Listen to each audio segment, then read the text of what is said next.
നമസ്കാരം. മോഡലിംഗിന്റെയും ലക്ഷങ്ങൾ ശമ്പളമുള്ള വിദേശ ജോലികളുടെയും മറവിൽ മലയാളി യുവതികളെ ദുബായിലേക്ക് കടത്തി ലൈംഗിക ചൂഷണത്തിനിരയാക്കുന്ന രാജ്യാന്തര സെക്സ് റാക്കറ്റിനെ കുറിച്ച് ഞെട്ടിക്കുന്ന കൂടുതൽ വിവരങ്ങൾ പുറത്ത്.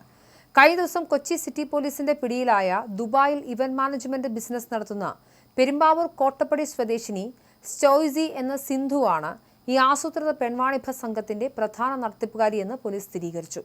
സിന്ധുവിനൊപ്പം പിടിയിലായ തിരുവനന്തപുരം സ്വദേശിനിയും മരടിലെ ആഡംബര ഫ്ളാറ്റിലെ താമസക്കാരിയുമായ അലീന എബ്രഹാം, പൊന്നാനി സ്വദേശിനി മഞ്ജിമ എന്നിവർ ഈ രാജ്യാന്തര ശൃംഖലയുടെ ഏറ്റവും പ്രധാനപ്പെട്ട ഏജന്റുമാരാണെന്നും അന്വേഷണത്തിൽ വ്യക്തമായിട്ടുണ്ട്. യുവതികളെ കെണിയിൽ വീഴ്ത്താനും വിദേശത്തേക്ക് കടത്താനും അതീവ ആസൂത്രിതമായ നീക്കങ്ങളാണ് സിന്ധുവിന്റെ നേതൃത്വത്തിൽ കൊച്ചി കേന്ദ്രീകരിച്ച് നടന്നിരുന്നത്. സിനിമാ സീരിയൽ മോഹങ്ങളുള്ള യുവതികൾക്ക് മോഡലിംഗ് അവസരങ്ങൾ വാഗ്ദാനം ചെയ്തും യാത്രക്കാരായ സാധാരണക്കാരായ പെൺകുട്ടികൾക്ക് വിദേശത്തെ പ്രമുഖ ബ്യൂട്ടി പാർലറുകളിൽ ഉയർന്ന ശമ്പളമുള്ള ജോലി ഉറപ്പു നൽകിയും ഇവർ വലപിരിച്ചു. 2 മാസത്തെ വിസിറ്റിംഗ് വിസയിലാണ് യുവതികളെ ഇവർ ദുബായിൽ എത്തിച്ചത്. എന്നാൽ വിദേശ മണ്ണിൽ എത്തുന്നതോടെ കളി മാറും. വിമാനത്താവളത്തിൽ വെച്ച് തന്നെ യുവതികളുടെ മൊബൈൽ ഫോണുകളും പാസ്പോർട്ടും ഉൾപ്പെടെയുള്ള എല്ലാ രേഖകളും സിന്ധുവും സംഘവും നിർബന്ധപൂർവ്വം പിടിച്ചുവെക്കും. തുടർന്ന് പുറം ലോകവുമായി യാതൊരു ബന്ധവുമില്ലാത്ത രഹസ്യ ഫ്ളാറ്റുകളിലേക്ക് മാറ്റുന്ന യുവതികൾക്ക് മാരക മയക്കുമരുന്നുകൾ നൽകി അബോധാവസ്ഥയിലാക്കുകയാണ് ഇവരുടെ ആദ്യ രീതി. ഈ അവസ്ഥയിൽ യുവതികളുടെ നഗ്നദൃശ്യങ്ങൾ മൊബൈലിൽ പകർത്തും.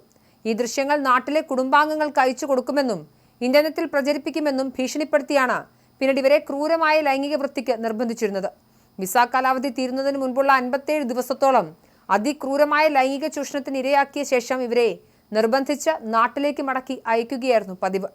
യുവതികളെ ദുബായിൽ എത്തിച്ചാൽ ഉടൻ ഇവരുടെ ചിത്രങ്ങൾ വാട്സപ്പ് വഴി വിദേശത്തുള്ള വൻകിട ഇടപാടുകാർക്ക് കൈമാറിയാണ് അലീനയും മഞ്ജിമയും ഡീൽ ഉറപ്പിച്ചിരുന്നത്. ഇതിനു പുറമെ ഇടപാടുകാർ എത്തുന്ന ഫ്ളാറ്റുകളിൽ അതീവ രഹസ്യമായി ഒളി ക്യാമറകൾ സ്ഥാപിച്ച് പീഡന ദൃശ്യങ്ങൾ വീണ്ടും റെക്കോർഡ് ചെയ്തിരുന്നു. ഒരു പെൺകുട്ടിയുടെ ഒരൊറ്റ ലൈംഗിക ഇടപാടിലൂടെ മാത്രം ഏകദേശം 25,000 രൂപയാണ് ഈ സംഘം ഈടാക്കിയിരുന്നത്. ഇത്തരത്തിൽ ഒരു ദിവസം മാത്രം ലക്ഷക്കണക്കിന് രൂപയുടെ ഇടപാടുകളാണ് മുഖ്യപ്രതിയായ സിന്ധുവിന്റെയും ഏജന്റുമാരുടെയും ബാങ്ക് അക്കൗണ്ടുകളിലേക്ക് ഒഴുകിയിരുന്നത്. അതേസമയം ഈ കേസിന്റെ അന്വേഷണം കേരളത്തിലെ സിനിമാ സീരിയൽ മേഖലകളിലേക്ക് കൂടി വ്യാപിപ്പിക്കാൻ കൊച്ചി സിറ്റി പോലീസ് തീരുമാനിച്ചതോടെ മലയാള സിനിമാ ലോകം കടുത്ത ആശങ്കയിലാണ്.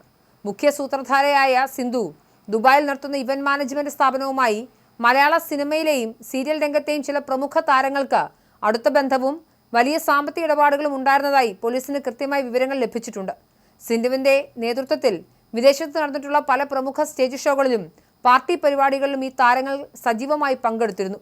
സിനിമയിലെയും സീരിയലുകളിലെയും ചില ചെറുകിട നടിമാരെയും മോഡലുകളെയും സിന്ധുവിന് പരിചയപ്പെടുത്തി നൽകിയതും ദുബായിലേക്ക് വിമാന ടിക്കറ്റ് എടുത്തു നൽകിയതും ഈ മേഖലയിലെ ചില പ്രമുഖർ തന്നെയാണെന്നാണ് സൂചന.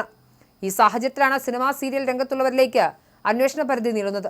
നിലവിലെ കേസിലെ 2 പ്രധാന പ്രതികൾ വിദേശത്ത് ഒളിവിൽ കഴിയുകയാണ്. ഇവരെ അടിയന്തരമായി നാട്ടിലെത്തിച്ച് അറസ്റ്റ് ചെയ്യുന്നതിനായി കൊച്ചി സിറ്റി പോലീസ് രാജ്യാന്തര അന്വേഷണ ഏജൻസിയായി ഇന്റർപോളിന്റെ സഹായം തേടിയിട്ടുണ്ട്.